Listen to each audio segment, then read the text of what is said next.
ರಾಮನಗರದಲ್ಲಿ ಎಸ್ಐಆರ್ ವೇಳೆ ಲೋಪ ಪ್ರಕರಣ ಕೇಳಿಬರ್ತಾ ಇದೆ. ಸಿಎಂ ಡಿಕೆಶಿ ಪ್ರತಿ ಬೂತ್ ನೋಡಕ್ಕಾಗತ್ತಾ ಅಂತ ಪ್ರಶ್ನೆ ಮಾಡಿದ್ರು.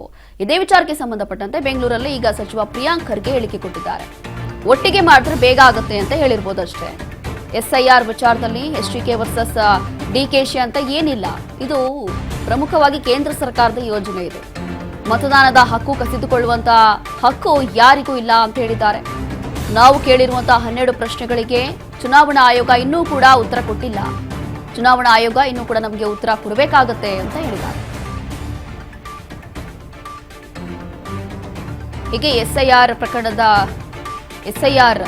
ನಡೆಯುವಂತಹ ಸಂದರ್ಭದಲ್ಲಿ ರಾಮನಗರದಲ್ಲಿ ಎಲ್ಲೋ ಲೋಪ ಆಗಿದೆ ಅನ್ನುವಂಥ ಒಂದು ಪ್ರಕರಣ ಇತ್ತು. ಇದೇ ವಿಚಾರವಾಗಿ ಮಾತನಾಡಿದ್ದಾರೆ. ಎಚ್ಡಿಕೆ ವರ್ಸಸ್ ಡಿಕೆಎಸ್ ಅಂಥದ್ದು ಯಾವುದೇ ಇಲ್ಲ. ಎಸ್ಐಆರ್ ಒಂದು ಮಾನದಂಡಗಳಿವೆ, ಪ್ರಕ್ರಿಯೆಗಳಿವೆ. ಅದು ಪ್ರಕ್ರಿಯೆ ಪ್ರಕಾರ ನಡಿಬೇಕು.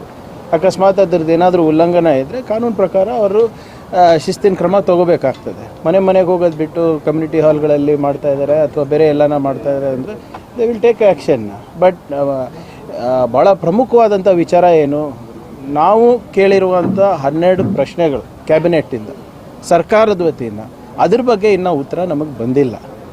ಸೊ ಅದ್ರ ಬಗ್ಗೆ ಕೂಡ ವಿರೋಧ ಪಕ್ಷದವರು ಮಾತಾಡಬೇಕು.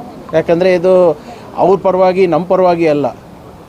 ಯಾವ ನಾಗರಿಕನಿಗೂ ಕೂಡ ಅವರ ಮತದಾನದ ಹಕ್ಕನ್ನು ಕಸ್ಕೊಳ್ಳುವ ಹಕ್ಕು ಯಾರಿಗೂ ಇಲ್ಲ.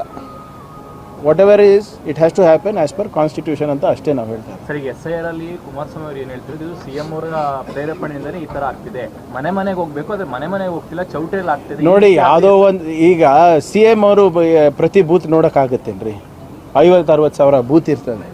ಯಾರೋ ಅಲ್ಲಿ ಲೋಕಲ್ ಲೀಡರ್ಸು ಹಿಂಗೆ ಮಾಡಿದ್ರೆ ಬಹುಶಃ ಬೇಗ ಆಗ್ಬೋದು ಅಂತ ಹೇಳಿರ್ಬೋದು. ಆದರೆ ಅದ್ರ ಬಗ್ಗೆ ಇನ್ನೂ ಸಂಪೂರ್ಣ ಮಾಹಿತಿ ನನಗೆ ಬಂದಿಲ್ಲ. ಬಟ್ ಏನೇ ಇದ್ರೂ ಕೂಡ ಎಲೆಕ್ಷನ್ ಕಮಿಷನ್ ಇದೆ, ನೋಡ್ಕೋತಾರೆ. ಈಗ ಎಲೆಕ್ಷನ್ ಕಮಿಷನ್ ಮಾಡೋ ಕೆಲಸನೂ ಇವರೇ ಮಾಡ್ತಾರಾ BJP JDS ಅವರು? What ever it is they will ask for clarification from the BLO.